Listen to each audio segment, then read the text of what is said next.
এই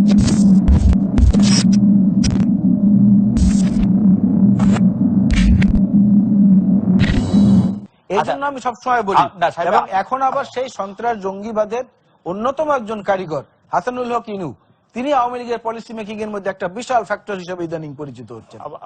আমি একটু যেন শামীম ওসমানের কাছে আসার আগে এটি একটু বলতে চাই যে বিএনপি জনসভা থেকে একাধিকবার এটি বলা হয়েছে যে শামীম ওসমান নারায়ণগঞ্জের গডফাদার, তিনি অনেক রকম কাজ করছেন, তিনি এই করছেন সেই করছেন সেরকম করছেন, সেটি এরকম আপনি বলবেন কিনা? আপনি না, আমি এরকম ঢালাও ভাবে বলবো না, তবে শামীম ওসমান সাহেব এখানে উপস্থিত আছেন।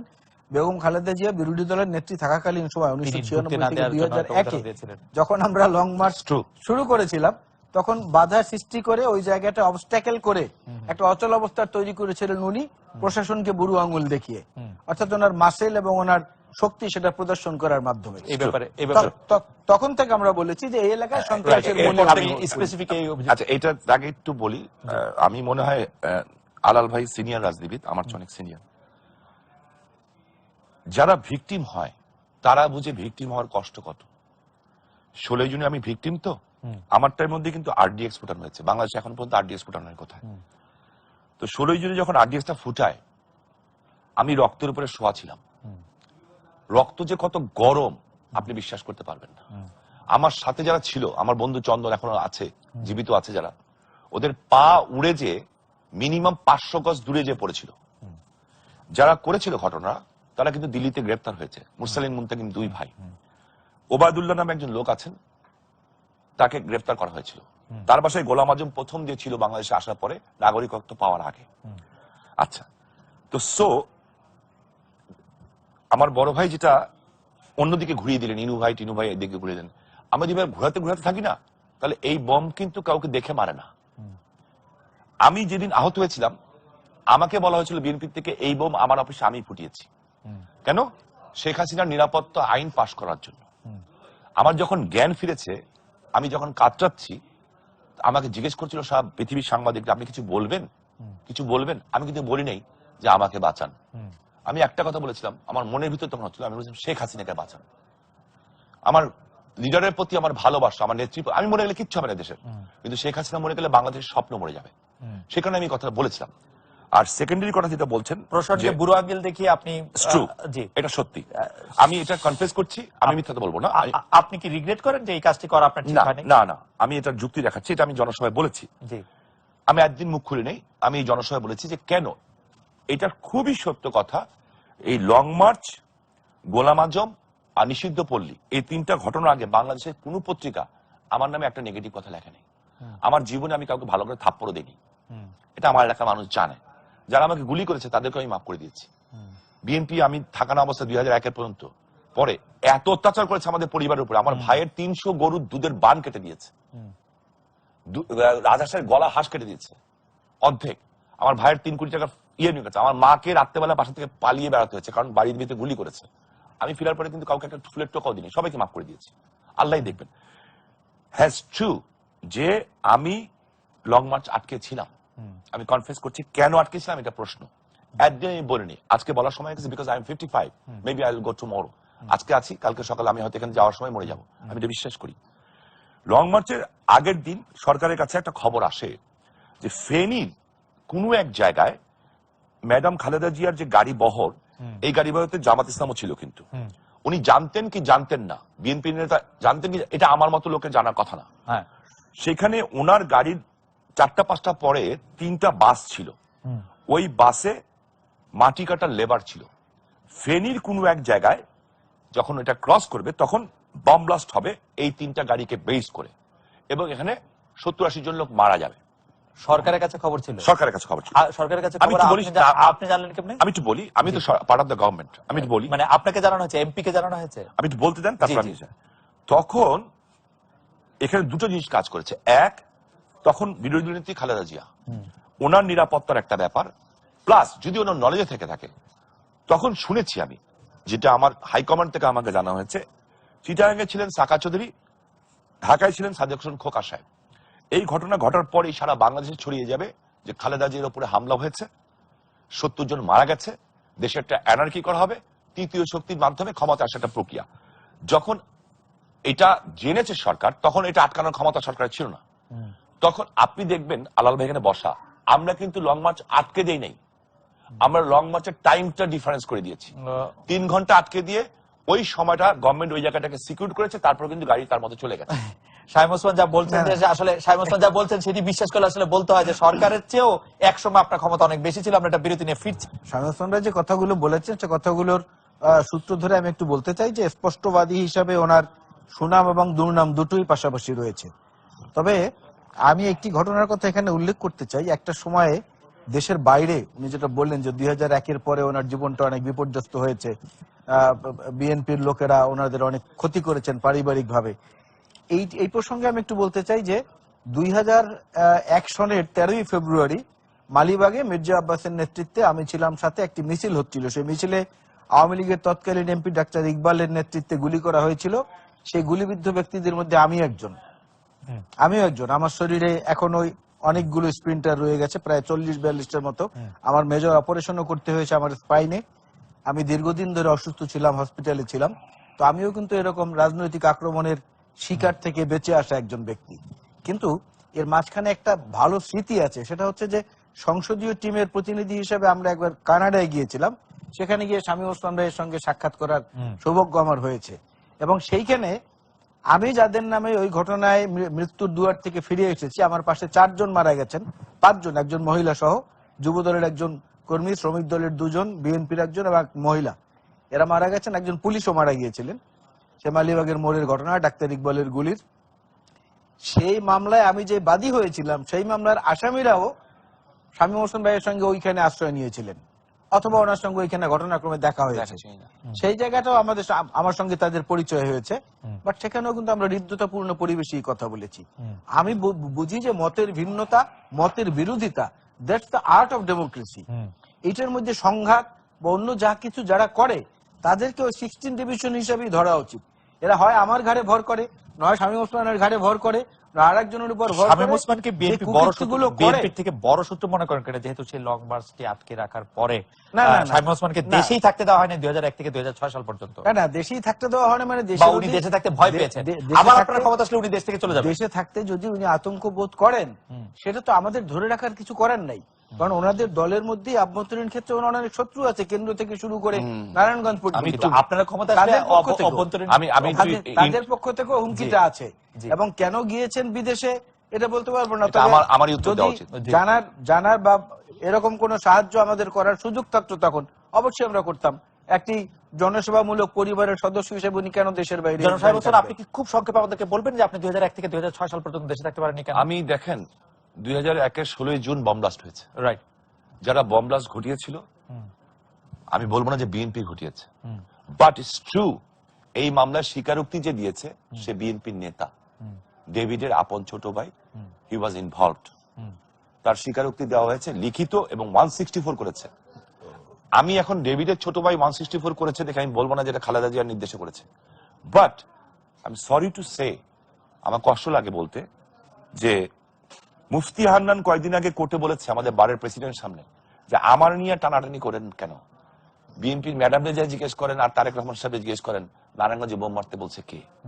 এখন আমি হয়তো যখন মানুষ বিপদে পড়ে, 2001 থেকে 2006 সাল পর্যন্ত আপনি কারণ আপনি দেশে থাকতে পারছেন, কারণ সেই দিন আমি যখন রাত্রে 4:30টার সময় 1 লক্ষ ভোটের ডিফারেন্সে পাশ করেছি, রাত্রের বেলায় যে আমার সেই ভোটের বাক্স লাথি দিয়ে ভেঙে আমার লোকজনকে মেরে ওখান থেকে বের করে দেওয়া হলো। পাবলিক না, প্রশাসন, সেনাবাহিনী, স্ট্রেট বলছি আপনাকে। আমি যখন এটার প্রতিবাদ করতে গেলাম, আমার 2 কর্মীকে পিটিয়ে মেরে ফেলা হলো থানার ভিতরেই। Very good. এরপর আমি যে বললাম যে কেন, কি হয়েছে, আমি গ্রেটফুল টু আল্লাহ, আমি যা বলবো একদম স্ট্রেট ফরওয়ার্ড কথা বলবো। তখন ছিলেন ওখানে ব্রিগেডিয়ার জেনারেল আকবর সাহেব, পরে ডিজিএফআই চিফ ছিলেন, আর একজন কর্নেল ছিলেন। উনি আমাকে বললেন, শামীম ভাই আপনি এখানে আর দাঁড়িয়ে থেকে না, চলে যান। বললাম কোথায়, কেন? বললো আপনি চলে যান। বললাম কেন যাব? তখন বললো যে মেরে ফেলা হবে। আমি কে মারবে? বললো আমরাই। তখন আমি আমার পার্টির হাইকমান্ডকে এটা জানাই। জানানোর পরে আমাকে বলে উনারা বললেন যে আগে জীবনটা বাঁচাও, কারণ যারা 21-16 জুনের বম ব্লাস্ট ঘটিয়েছে সেই শক্তি হয় বিএনপি ঘটিয়েছে, না ওনার সাথে জামাত ছিল, সেই শক্তি রাষ্ট্রীয় ক্ষমতা এসছে। আমি ক্ষমতায় থাকা অবস্থায় যারা আরডিএক্স ফুটিয়ে আমাকে মারতে পারে, 20 জন মানুষ মারা গেছে। বিএনপি আওয়ামী লীগ ক্ষমতা থেকে চলে গেলে কি আপনি আবার বিদেশে চলে যাবেন? আওয়ামী লীগ ক্ষমতা থেকে চলে গেলে আবার বিদেশে যাব কিনা সেটা এখন দেখতে হবে যে 21শে আগস্টের মতো ঘটনা বিএনপি আবার ঘটানোর শক্তি রাখে কিনা। 21 আগস্টের মতো ঘটনা বিএনপি আবার ঘটনার শক্তি রাখে কিনা সেই বিভিন্ন জনসভায়, বর্ধিত সভায় বা সংবাদ সম্মেলনে সাগররুনির হত্যাকাণ্ড এবং অন্যান্য হত্যাকাণ্ড নিয়ে যত আওয়াজ তোলা হয়, 21শে আগস্ট 2004-এর ঘটনাটি আসলে সেরকম ভাবে বিএনপি সামনে আনে না। আবার শামীম ওসমান এখনই বললেন যে সেই রকম কোন ঘটনা বিএনপি আবার ঘটাতে পারবে কিনা, এর দায় কি আসলে বিএনপিকে নিতে হবে ঐতিহাসিক ভাবে? না, এখন শামীম ওসমান সাহেব যে দলের রাজনীতির সঙ্গে জড়িত আছেন, সেখানে প্রতিপক্ষ হিসেবে উপযুক্ত দল তো বিএনপি, তাদের ঘাড়ি তো চাপাতে হবে। তবে এখানে দুটো জিনিস একটু আইনগত ব্যাখ্যার প্রয়োজন রয়েছে। খুব সংক্ষেপে আমি বলি, উনি যেটা বলার চেষ্টা করেছেন যে 161, 164 ইত্যাদি ব্যাপার, এই চাষাড়ায় ওনাদের আওয়ামী লীগ অফিসে যে বিস্ফোরণটা হয়েছিল তখন আওয়ামী লীগ পরিপূর্ণভাবে ক্ষমতায়, বিএনপি তখন বিরোধী দল। পরিপূর্ণ মানে ক্ষমতার একদম শেষ পর্যায়ে, শেষ পর্যায়ে তখনই মালিবাগে গুলি, এরপরে চাষাড়ার এই ঘটনা, অনেক ঘটনা ঘটেছে। যাই হোক, আওয়ামী লীগ যতদিন থাকে অতদিন মানুষ পুরোটাই থাকে। হ্যাঁ, আর সেই জায়গাটায় হঠাৎ করে আবার যেই জুন মাস থেকে শামীম ভাই ঠিক কথা শেষ প্রান্তে এসে 21শে আগস্টে চলে গেলেন, মানে বিএনপির উপরে এটা চাপাতে হবে।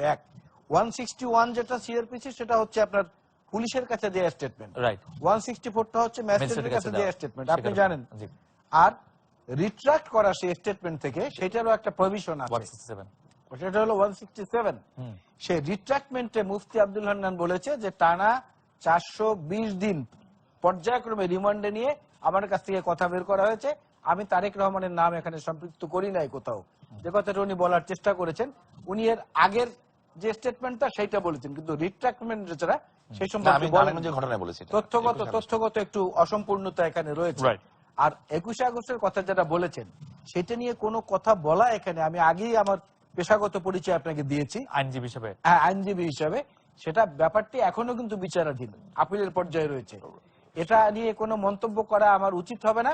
তবে এটা নিয়ে পূর্ণ তদন্ত করে রিটায়ারমেন্টে চলে গেছে, প্রায় অবসরের চেয়েও বেশি অতিরিক্ত সময় জীবনের পার করেছেন সেরকম একজন লোক, যিনি আওয়ামী লীগের মনোনয়ন চেয়েছিলেন, সে আব্দুল কাহার আকুন সাহেবকে এনে তারপরে আবার পুনঃ তদন্ত করে বিএনপির নেতাদের নাম ঢুকানো হয়েছে, জনাব তারেক রহমান সহ। আলাল ভাই, যেটি জনাব শামীম ওসমান বারবার জানতে চাইছিলেন যে নারায়ণগঞ্জের সিটি কর্পোরেশন নির্বাচনে যে নির্বাচন হবে তাতে বিএনপি অংশগ্রহণ করবে কিনা, বিএনপি অংশগ্রহণ করবে কিনা, এটা রকিবউদ্দিন সাহেবদের আচরণ কিরকম হয় সেটা দেখার কতদিন পর্যন্ত আচরণ বিষয় রয়েছে। না, এই নির্বাচনের তারিখ ঘোষণা হবে, তফসিল ঘোষণার পরেও কি ওনারা এরকম বসংবদ্ধ থাকেন, নাকি এরশাদ সাহেবের কথিত মতে মেরুদণ্ড আছে কিনা হাত দিয়ে দেখবেন, এটার উপরে নির্ভর করে। তবে বিএনপি সবসময় স্থানীয় সরকারের সকল পর্যায়ে নির্বাচনে অংশ নিয়েছে, সেদিক থেকে আমরা আশাবাদী যে আমরা এই নির্বাচনে অংশগ্রহণ করবো। জনাব শামীম ওসমান, আমরা একটা ছোট্ট প্রশ্ন করবো আলাল ভাইকে। জাতীয় নেতা, আমি হলাম ছোট থানার নেতা, আমরা কতদিন এভাবে ঝগড়া করবো? এই করতে করতে কিন্তু মানুষ কিন্তু এখন পলিটিশিয়ানদের সম্মান করে না। আলাল ভাই কিন্তু ঝগড়া আলাল ভাই না, আমি আমাদের পলিটিশিয়ানদের কথা বলছি। ইন এ সেন্স পলিটিক্স এবং পলিটিশিয়ানস এটা কিন্তু খুব সম্মানের একটা ব্যাপার। রাজ্যের নীতি নির্ধারক যারা তা প্রকাশ করবে, আমরা যদি রাজনীতিকে এইভাবেই নেই যে আমরা মানুষের সেবা করব, নিজের আখের গোছাবো না, রাজনীতিটা ভালো করা যায়। 21শে আগস্টের ঘটনাটা, যেটা বাংলাদেশের জাতির কনকের কন্যা, সাবেক প্রধানমন্ত্রী, বিরোধী দলীয় নেত্রী, তার উপরে গ্রেনেড হামলা হলো। সেই গ্রেনেড হামলায় জজ মিয়ার নাটক সাজানো হলো। কেন কেন সেদিন যদি বিএনপিটা ঘটিয়ে না থাকে তাহলে জজ মিয়া সাজালো কেন? জজ মিয়া নাটক কেন সাজানো হয়েছে সেই প্রশ্নটি আসলে অনেকবারই করা হয়েছে। আলাল ভাই সেটা উত্তর দিয়েছেন যে তিনি আইনজীবী হিসেবে বিচারাধীন বিষয়ে মন্তব্য করবেন না। শামীম ভাই, আমাদের অনেকগুলি প্রশ্ন আছে দর্শকদের, আমি একটি একটি করে যাই, আপনি যদি খুব দ্রুত আমাদের হাতে 1.5-2 মিনিটের মতো সময় ছেড়ে যদি বলেন। 7 খুনের ঘটনায় নূর হোসেনকে শেল্টার দেওয়ার অভিযোগ রয়েছে আপনার বিরুদ্ধে, ত্বকী হত্যা মামলা আপনার পরিবারের সদস্য জড়িত বলে জোরালো অভিযোগ রয়েছে, সর্বশেষ স্কুল শিক্ষক শ্যামলকান্তি ভক্তকে লাঞ্ছিত করার ঘটনায় জনাব সেলিম ওসমানকে বাঁচাতে মাঠে আপনি সক্রিয় ছিলেন, সেই অভিযোগ রয়েছে আপনার বিরুদ্ধে। দেশব্যাপী নিন্দার ঝড় উঠলে আপনি স্থানীয় হেফাজতে ইসলামীকে মাঠে নামিয়েছেন, শোডাউন করেছিলেন বলেও অভিযোগ করছেন। আমি আসলে রিয়েলি আমি ফ্যান্টাস্টিক পারসন না। জি, আমার কথা হেফাজত চলে, জি, আমার কথা নারায়ণগঞ্জে বিএনপি চলে, রাইট, আমার কথা সবাই চলে। হেফাজত আমার কথা চলে, বিএনপি আমার কাছে চলে, পুলিশ, র‍্যাব সবাই আমার কাছে চলে। আমি এত পাওয়ারফুল, কিন্তু লোক মনে সব আমার। জি হ্যাঁ, আসেন প্রথম 7 মার্ডার। 7 মার্ডারে শামীম ওসমানী প্রথম ব্যক্তি যে জার্নালিস্টদের সামনে বলেছিল যে আইন শৃঙ্খলা বাহিনীর 2-1 কর্মকর্তা এই ঘটনার সাথে জড়িত, ঊর্ধ্বতন কর্তৃপক্ষ জানে কি জানে না সেটা আমি জানি না। আজকে আমার এই ছোট্টটুক কথাটা, আমি সরকারি দল এমপি, আমাকে বলা উচিত ছিল না, বাট আমি সত্য কথা বলেছি। এবং আজকে আদালতে সেই কথাটাই স্বীকারোক্তি এসছে এবং সেটাই প্রমাণিত হয়েছে যে আমার কথাই সত্যি ছিল। এবং এইটা বলার কারণে আমাকে কিন্তু অনেক কিছু ফেস করতে হয়েছে। সেকেন্ডলি আসেন ত্বকির ঘটনা।